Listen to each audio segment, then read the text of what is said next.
Hello and welcome back to Brigador. On the last episode, we tried out the remaining layouts on True Love Ways. I got a little grumpy about some of the campaign design because I think it's sort of too divergent from the freelance stuff. So if you didn't see that, go watch that. But now we're going to move on to the last of the missions here, or the first of the last missions. F1, come find a surgeon. Contract, removal of target structures. Opposition heavy spacer. A company strength spacer force that deployed late in the present opportunity is making up for lost time by wreaking havoc along the Sorocaba Turnpike. They've been assigned to remove a set of municipal buildings that store sensitive financial information, but instead they have preferred to focus on terrorizing the local population. You must complete their contract for them. This may or may not be accomplished with minimal engagement of the spacers. As ever, we leave tactical considerations to your discretion. Huh. Alright. Sweetheart. Yo. What's up, thumb man? Beck's sweetheart is armed with a Chieftain 18 megawatt laser and a Faker 107mm mortar, with EMP grenades for defense. This loadout is a heavy skirmisher. Use the terrain to your advantage, softening up targets with mortars before blasting them with the Chieftain, while using EMP grenades to ambush targets and deal with swarms.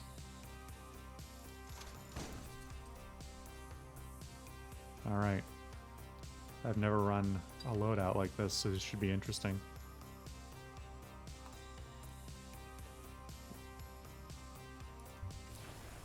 My preference in freelance is mostly to run light tanks. Structures. It says structures, but I don't actually know what the structures are, which is a little odd. I don't know whether... Oh, hello.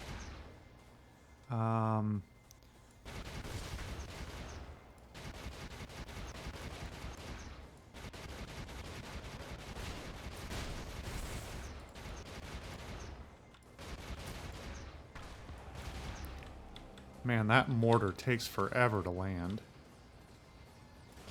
I guess it's really for when you haven't been... you're not in combat yet, or for things that are so slow that you can probably hit them with the splash before they get to you. Oh, wow, okay. I should have paid more attention to their mortars.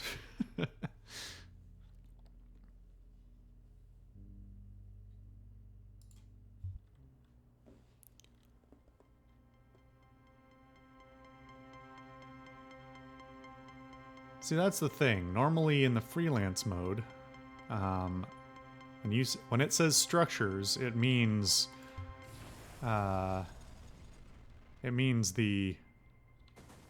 turrets.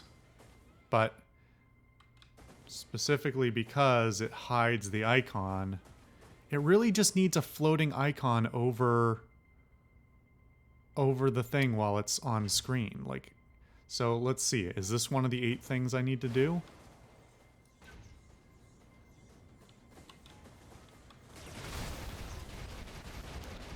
It was not.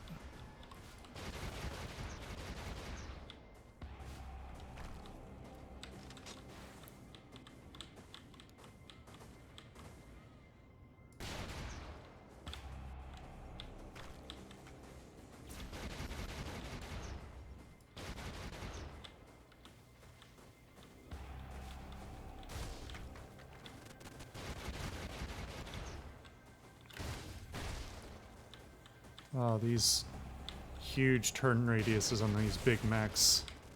Not fun. Oh, Lord. Hello, bombs.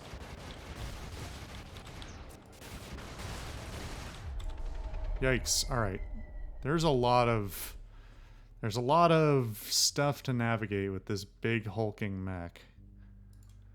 And a lot of guys scattered pretty broadly, like every street corner. And despite its size and slowness, it's actually not that tanky.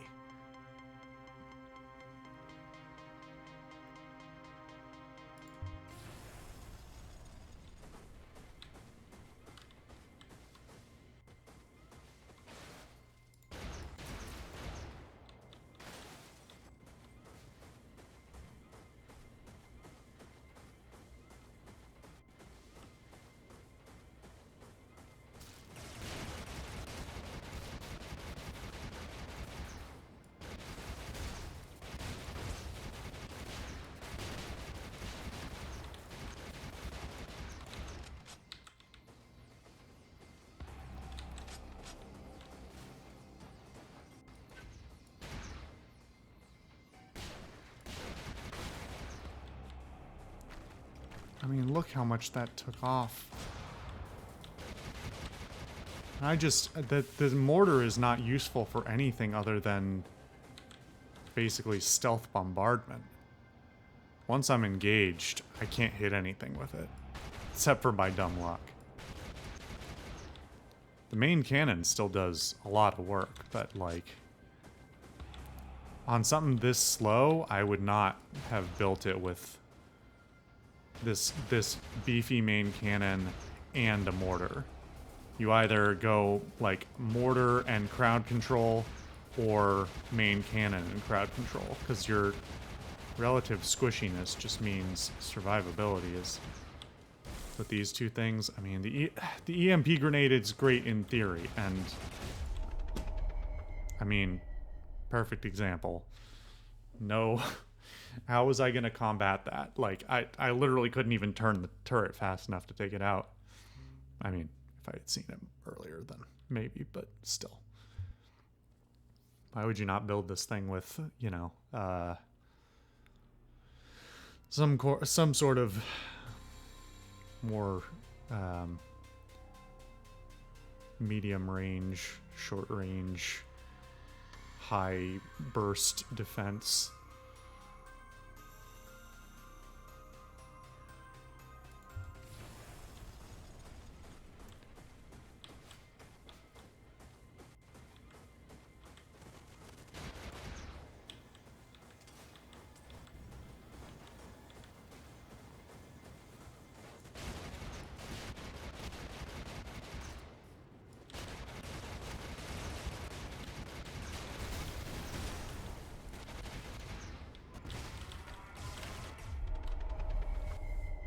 I mean, I just want to walk through and see some shit, but like, I can't even really my loadout doesn't really even allow me to demolish large swaths of area so that I can walk through. I'm hampered by my immaneuverability, my inability to clear a path for myself, and my relative squishiness. It's kind of bizarre. Not sure I like this loadout. Well, I don't like this loadout.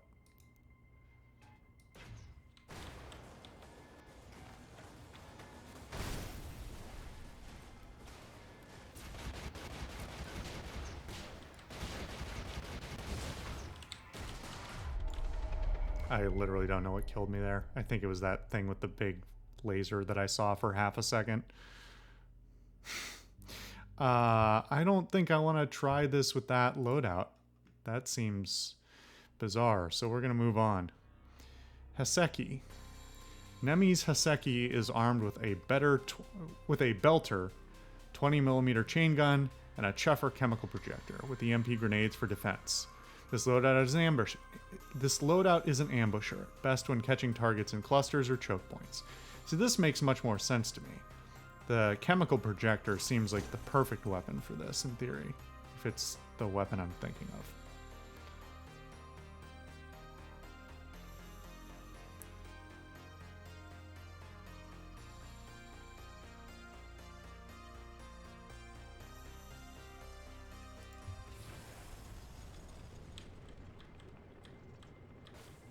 It's pretty slow.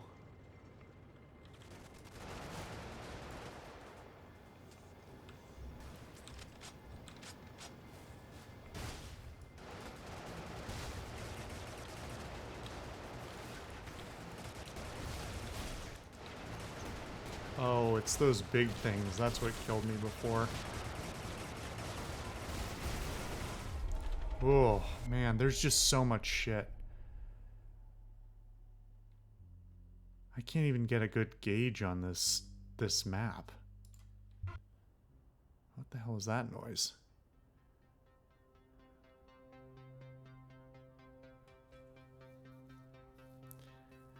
I mean, I suppose the alternative for either one of these loadouts is just to make a big noise and wait for people to come running. Slowly creep forward as I clear people out.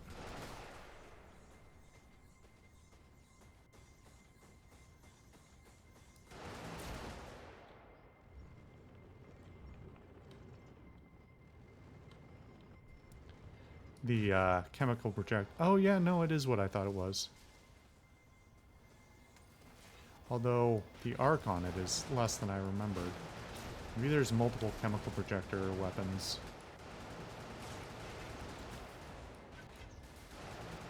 Yeah, I think this is a different chemical projector weapon than we've used previously.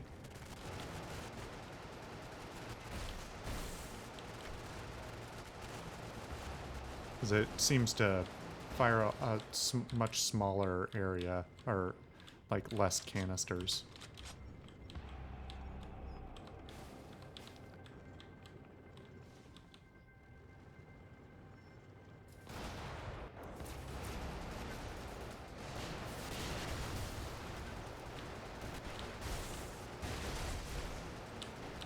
Oh, I'm stuck.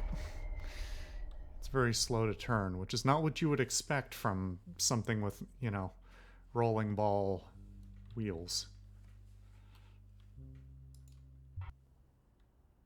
What the hell is that noise that keeps playing? I guess it's that same thing we had heard before when it, on some other map, when it was loading audio from the mission that was, I guess maybe that's why it loads so slow, is that even after I close it out, it's still running the mission in the background.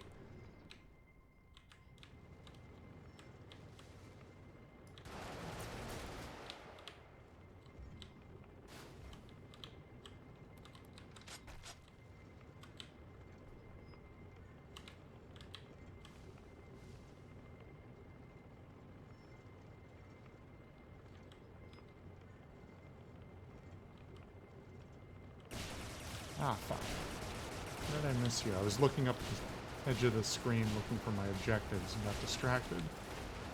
Fuck.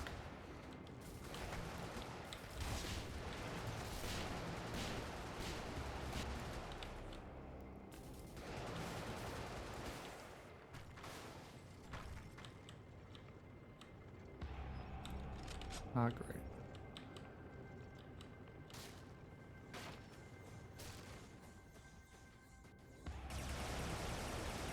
Why are you shooting at me before you see me? And why do you have so much damn...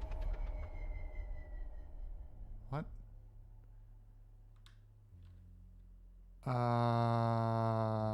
Okay.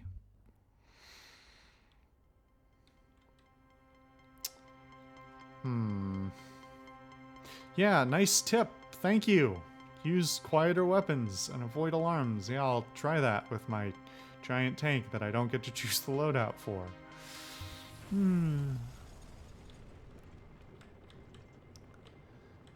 See, this, you know, a tactical destruction mission is exactly the type of thing where I would take something smaller and more agile and lower profile.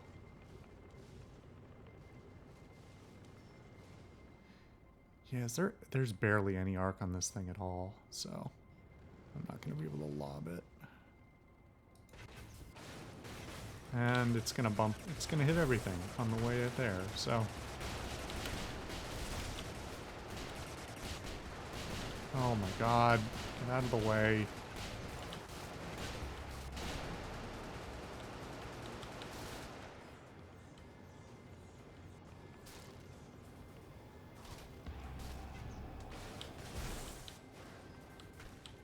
EMP saves me for once. Ah, oh, fuck me. Fuck these bombs. Holy shit. I'd be pretty miffed if I couldn't finish the campaign because the last 3 missions were fucked. Let's try a different loadout. If we can get through with one, I'm perfectly happy with that. Parrott's Duke is armed with a chuffer chemical projector and lockdown 15mm machine gun with a smoke projector for defense. This loadout is an ambusher, best when catching targets in clusters or choke points. This thing is very wide. Is this a A-grav? It looks like an A-grav. Yep, it's an agrav. Okay, interesting. Can I just speed through this? Not even here. I was never here, in fact.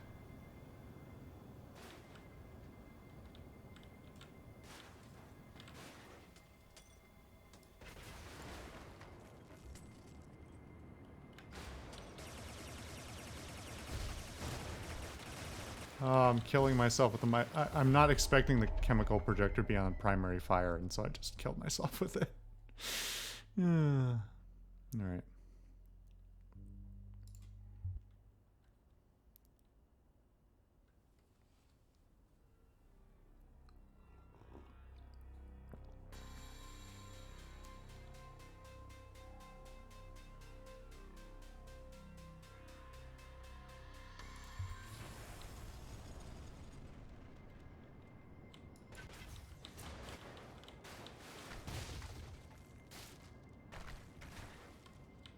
Oh, the way this thing slides is, it's got a lot of momentum behind it. I guess when you strap 3 car chassis together, that's what you're gonna get.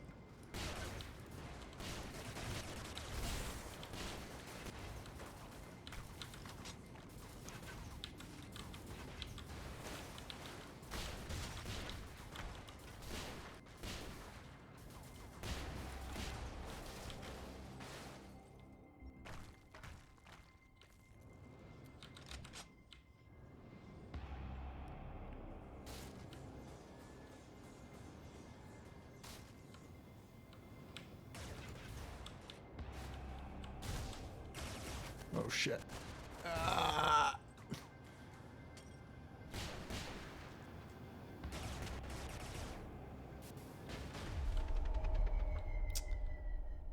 I just want to look around.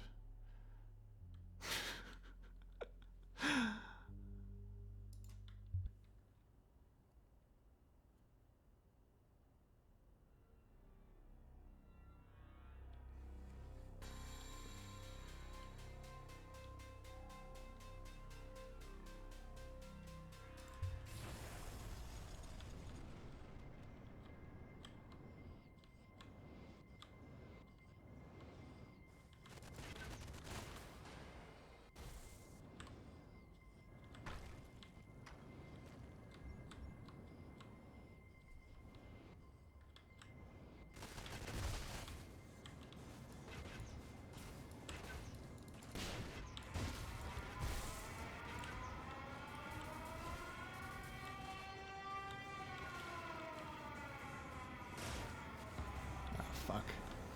Forgot there was a wall there. Oh, Lord. Alright. If I set off the alarm, clearly it's only going to make my concerns about the immaneuverability even worse. I just wish I knew what I was even attacking. Does nobody have maps in the future? Like, I'll take a you know, a napkin with a hastily scrawled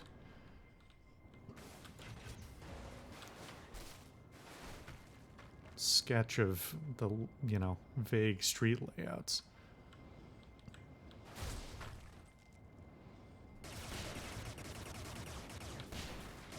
Killing myself, driving into my own projector. Oh god, I'm really bad with that thing. Should not be allowed to operate it. Sure, it's a violation of some kind of interplanetary weapons treaty. Maybe I'll have to go back to a different loadout. I'm just gonna keep killing myself.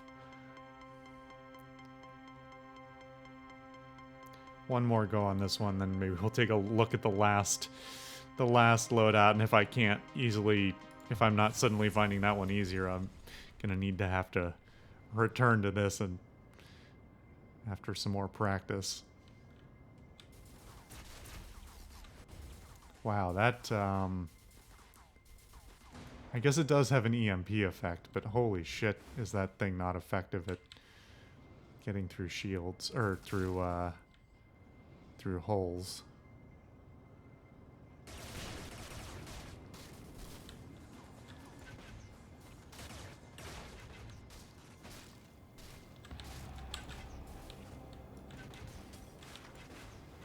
Fuck, fuck, fuck. Oh, God. Good Lord. Somebody help me. I want to go home. I don't like it. Let's try the last one. An up-sledger is armed with a Harvester 305mm siege howitzer and Carlos 84mm recoilless rifle with active camouflage for defense. This loadout is a giant artillery piece that happens to be a power suit. Tremendous area of effect damage at long range, but has very poor maneuverability and is helpless at close range. That does not sound promising.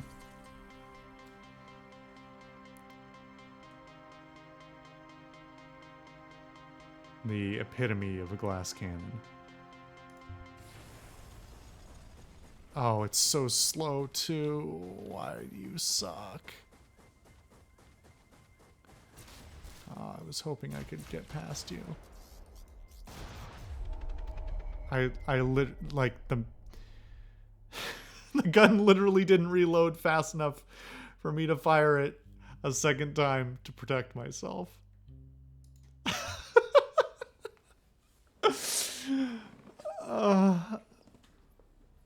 What the fuck?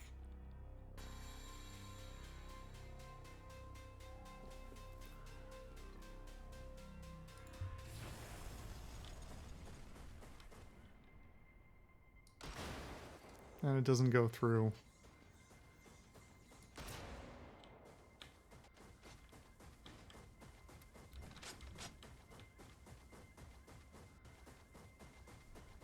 This thing is a fucking joke.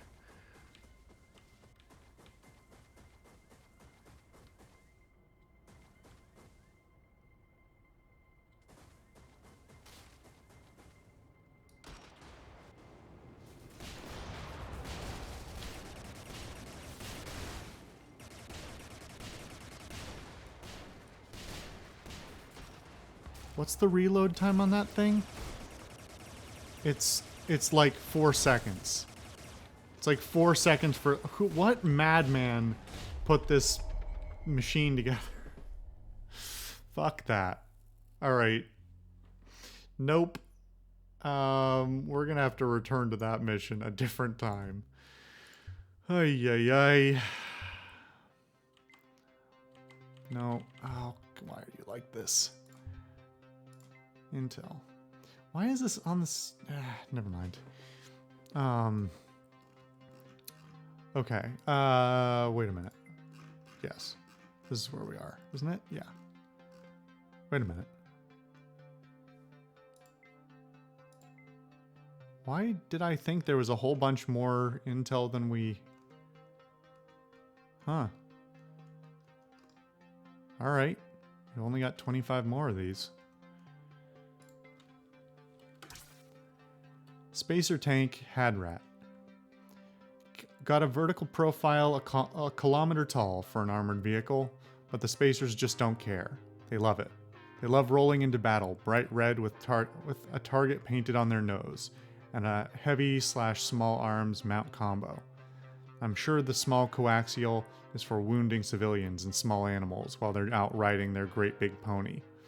I think the Hadrat was originally a personnel carrier, but Spacers haven't fielded ground troops in ages, so figure that one out.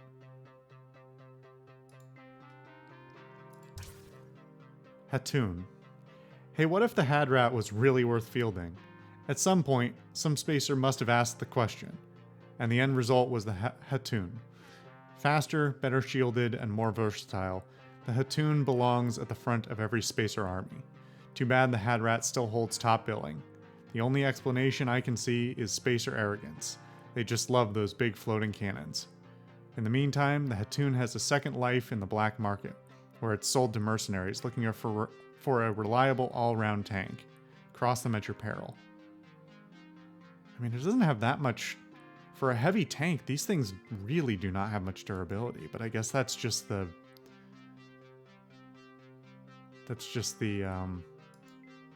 Is that the NPC value? Here's what we're gonna do. We're gonna go look and see in the freelance whether... let's see, have I bought... I don't think I've bought that one. but that's okay. I'll buy it. Because now I'm curious whether that value is just for... oh, no. Here we go. Yeah, so that... that's for NPC. That's NPC values. Yeah, that makes more sense. Well, actually, while we're here, since I asked the question before, yeah. Yeah, those stats do not match what the campaign is giving them. 225 and 275 versus... Oh, no, it is, actually. That one's correct. I guess they must be correct, then. Wait, what was I thinking? Was I looking at the previous mission? Is that when we were talking about it?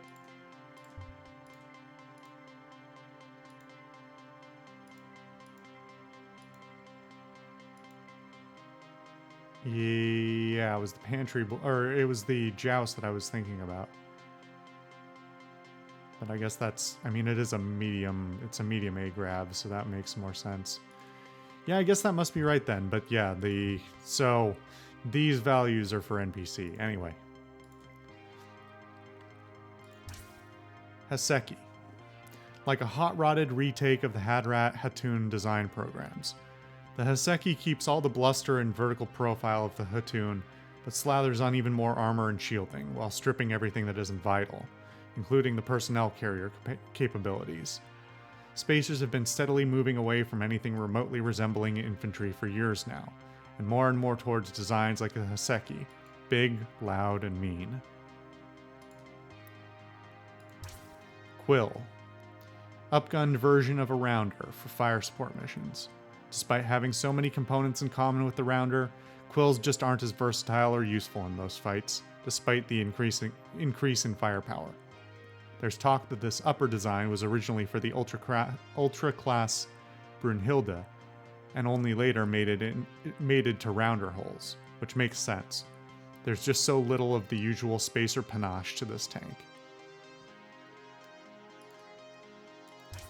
Rounder.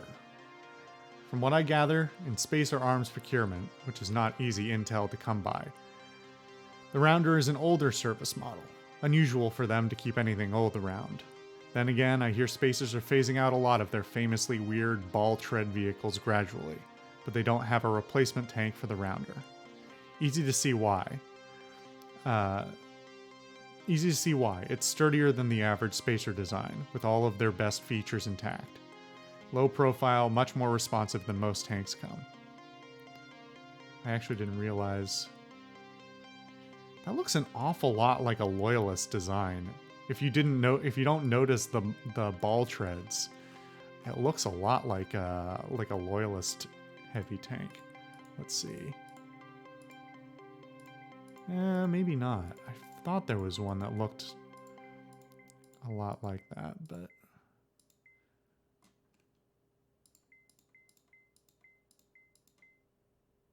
I guess not.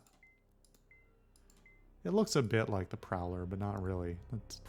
Actually, the Prowler has a shockingly small default gun. Yeah, it looks more like the Addicts, but still. Anyway. Alright, that's enough of that for right now. I'm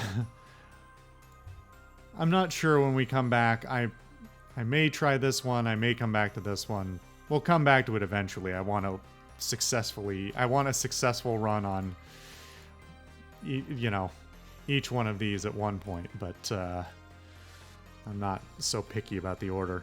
Anyway, thank you guys for watching. I've been Social Solipsist. I'll see you guys next time.